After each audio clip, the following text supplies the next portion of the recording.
अगर आप मैथ्स में वीक हो मेरे जैसे, बिकॉज़ मैं भी टिप्स के लिए देख रही थी कि अगर मैथ्स में वीक है तो कैसे क्रैक करना है।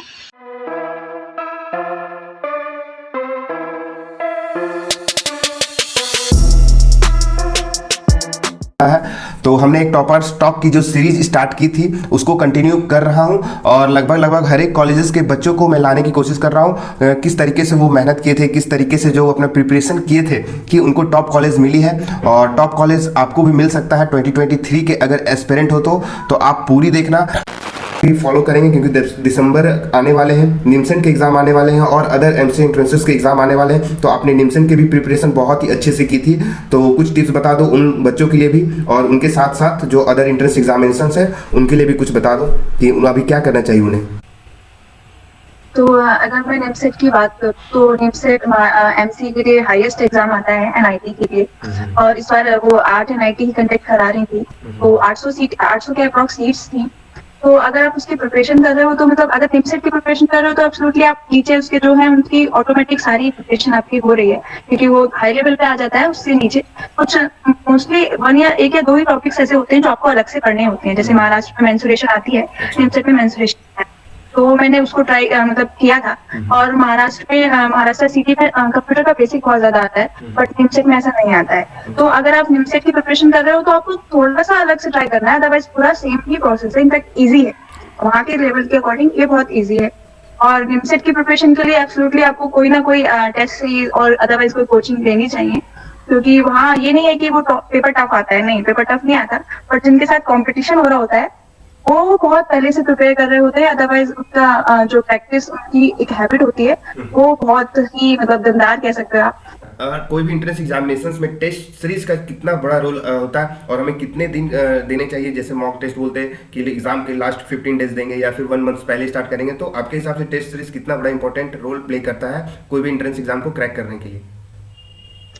टेस्ट सीरीज ये एक स्केलेटन होता है ना बॉडी का, उस तरह से काम करता है कि विदाउट टेस्ट सीरीज आप खुद को नहीं देख पाओगे कि आप किस लेवल पे हो, आपने कितना प्रिपेयर कर लिया है। तो टेस्ट सीरीज तो मस्ट है, आपको टेस्ट सीरीज लेनी चाहिए, बट टेस्ट सीरीज स्टार्टिंग में नहीं। जैसे टेस्ट सीरीज ऐसा होता है कि हम बच्चे क्या करते हैं, प्रिपरेशन से पहले ले लेते हैं, ज्वाइन करते हैं। मेरे साथ भी ये हुआ था कि मैं जब पहुंची थी तो मैं लेट गई थी लास्ट में, तो मॉक टेस्ट स्टार्ट हो गए थे। तो जब वो हुआ तो उसमें सिलेबस मेरा कंप्लीट नहीं था, जिसकी वजह से मेरे मार्क्स कम थे, तो मैं डिमोटिवेट हो रही थी, बार बार ये परेशान होती थी कि मेरे इतने कम मार्क्स है।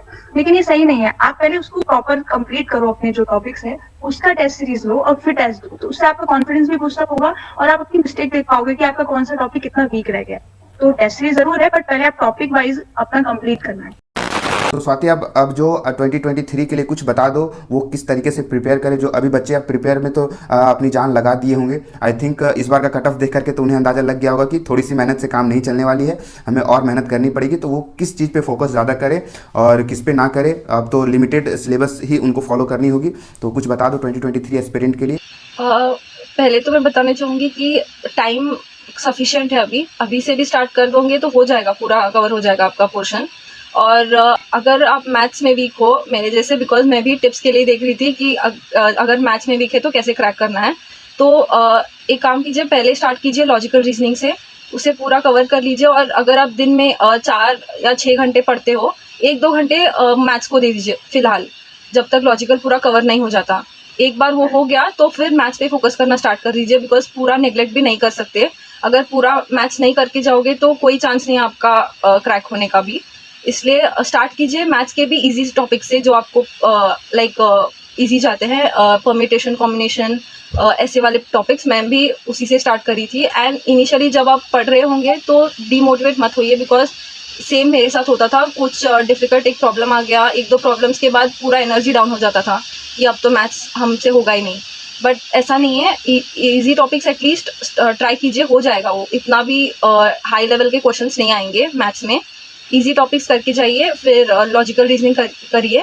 और अगर आप इंग्लिश मीडियम से हो तो इंग्लिश ज़्यादा करने की ज़रूरत नहीं है, जो आपने ऑलरेडी पढ़ रखा है स्कूल में वही आएगा। ज़्यादा हाई लेवल इंग्लिश भी नहीं पूछेंगे वो लोग। और कंप्यूटर, अगर आप बीसीए बैकग्राउंड से हो या बीएससी साइंस से हो तो भी, बीएससी कंप्यूटर साइंस से हो तो ज़्यादा इशू नहीं आने वाला है आपको, वही सब आएगा। और इस बार उन्होंने क्या किया था कि ज़्यादा बुलियन अलजेब्रा वगैरह नहीं पूछा था, थियोरेटिकल सब्जेक्ट्स में से ज़्यादा पूछा था उन्होंने। तो रेडी रहिए दोनों के लिए। और वैसे भी 20 मार्क्स का ही वेटेज रहेगा, तो थोड़ा ज़्यादा एफर्ट्स उन सेक्टर्स में डालिए ताकि मैथ्स कवर अप करते थे। हर एक टॉपिक को कितना टाइम देते थे। आप अपनी टाइम टेबल एक बार अगर बच्चों के साथ शेयर कर पाओ, क्योंकि आप एक अच्छी पोजीशन में पहुंच चुके हो, एक टॉप कॉलेज में आप पहुंच चुके हो, और टॉप कॉलेज की क्या क्या बेनिफिट्स होती हैं वो भी हम आगे डिस्कस करने वाले हैं अभी। तो एक बार आप अपना टाइम टेबल शेयर करो कि कब उनको पढ़नी चाहिए। और ऐसा होता है कि बहुत सारे बच्चे का भी साथ में ग्रेजुएशन की लास्ट ईयर भी है, तो वो दोनों को कैसे मैनेज करें। एंट्रेंस एग्जाम को भी मैनेज करना है और उनको जो है कॉलेज के एग्जाम को भी मैनेज करना है, क्योंकि दोनों को उनको सेम लेकर के चलना है। तो किस तरीके से प्रिपरेशन करें वो एक बार बताओ। तो मेरा भी पहला ही अटेम्प्ट था, मैं भी एक फ्रेशर हूँ। तो मेरा ये था कि दिसंबर के 3-4 महीना पहले मैंने प्रिपरेशन शुरू किया था एक्चुअल वाला। तो 3-4 घंटे पढ़ाई होती थी मेरी इसके लिए, निमसेट के लिए 4 घंटा। तो उसमें था कि दिसंबर आते आते मेरा 80% ऑफ द मैथ्स का सिलेबस कंप्लीट था। ठीक है, कंप्यूटर मेरा कॉलेज से ही हो गया था। टेस्ट सीरीज आप जितना जल्दी से जल्दी शुरू कर सकते हो आप करो, क्योंकि ऐसा नहीं है कि जैसा मेरे साथ हुआ था कि हम सोच रहे थे कि जब तक पूरा कंप्लीट ना कर ले तब तक नहीं लेते हैं, लेकिन ऐसा नहीं होता है। टेस्ट सीरीज में उसके पहले टॉपिक वाइज टेस्ट चलते रहता है, या फिर 2-3-4 टॉपिक का मिला के टेस्ट चलते रहता है। तो क्या होगा कि अगर तुम पहले टेस्ट सीरीज ज्वाइन करते हो तो फिर जैसे तुम्हारा कोई सिलेबस जो है कंप्लीट हुआ है तो तुम उसका टॉपिक वाइज ले सकते हो। तो नहीं भी उस पर स्कोर नहीं भी आ रहा है तो तुम उससे टाइम मैनेजमेंट सीख सकते हो, तुम अटेम्प्ट कैसे करें वो सीख सकते हो, एक्यूरेसी बढ़ा सकते हो, स्पीड बढ़ा सकते हो। तो टेस्ट सीरीज जितना जल्दी से हो सके लेना। तो निकिता एक बार एक सीक्रेट मंत्र, मूल मंत्र दे दो 2023 के लिए कि किस तरीके से जो इस टाइम को यूटिलाइज करें, और एक मूल मंत्र बताओ कि उनको भी टॉप कॉलेज मिले, अगले साल आपकी जूनियर बन के DY पाटिल अकूड़ी में आए। तो एक छोटी सी टिप्स बताओ।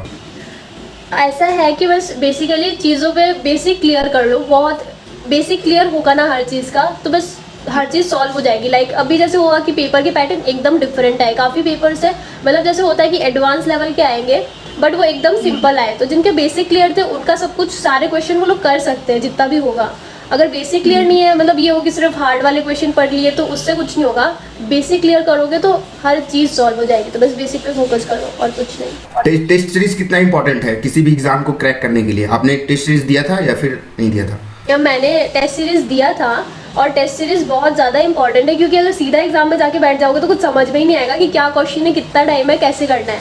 टेस्ट सीरीज बहुत हेल्पफुल रहती है हर क्वेश्चन के टाइम मैनेजमेंट। पेपर का सबसे इंपॉर्टेंट फैक्टर ही टाइम मैनेजमेंट होता है। लोगों को आते हुए भी लोगों के सिलेक्शन नहीं होते क्योंकि वो टाइम मैनेज ही नहीं कर पाते हैं। तो टेस्ट सीरीज तो बहुत ज़्यादा इंपॉर्टेंट है, अगर किसी को कोई कॉम्पिटिटिव एग्जाम में तो टेस्ट सीरीज कंपलसरी रहेगा, क्योंकि आपको अपने आप को टेस्ट करनी है। तो एक ही ऑप्शन है, टेस्ट सीरीज दो। आप कहाँ पे लाइक कर रहे हो वो आपको पता चल जाएगा, फिर उस हिसाब से आप अपनी मेहनत को करना, किस टॉपिक्स में आप वीक हो, किस टॉपिक्स में स्ट्रांग हो, किसमें कितनी टाइम देनी है, ये सब चीज़ जो है आपको टेस्ट सीरीज ही सिखाएगी, टेस्ट सीरीज ही मैनेज करना सिखाएगी। तो टेस्ट सीरीज आप देना स्टार्ट कर दो। बहुत सारे बच्चे 3 मंथ्स पहले देते हैं, बहुत सारे बच्चे सिलेबस कंप्लीट होने का वेट करते हैं तब देते हैं। तो ऐसा मत करो, आपका जितना भी सिलेबस कंप्लीट हुआ है आप उसी को लेकर के आप टेस्ट सीरीज जो आता है उसे आप सॉल्व करने की कोशिश करो। जितने चैप्टर्स आपने कंप्लीट कर रखे सिर्फ उसी चैप्टर्स की क्वेश्चंस को सॉल्व करने की कोशिश करो, और फिर बार बार रिवाइज करो। तो इस तरीके से अगर आप वेट करोगे कि मेरे सिलेबस कंप्लीट होंगे तब टेस्ट सीरीज दूंगा, तो ये कभी नहीं होता है। कितने भी बड़े टॉपर हैं, सारे का सिलेबस कंप्लीट नहीं हो पाता है लास्ट एग्जाम तक। तो आप ऐसी गलती मत करना। और मैं फिर कह रहा हूँ, अगर आप 2023 के एस्पिरेंट हो तो आपको बहुत मेहनत करनी पड़ेगी, क्योंकि कट ऑफ बहुत ही ज़्यादा हाई गए हैं। अगर आप 95 से एबव हो तभी आप एक सेफ स्कोर हो, सेफ जोन में हो, आपको टॉप कॉलेज मिल सकता है, क्योंकि DY पाटिल अकूड़ी तक भी मिलना बहुत मुश्किल हो जाएगा। इवन मैं पहले जैसे बताया कि 93 वाले भी ड्रॉप लिए हैं इस साल।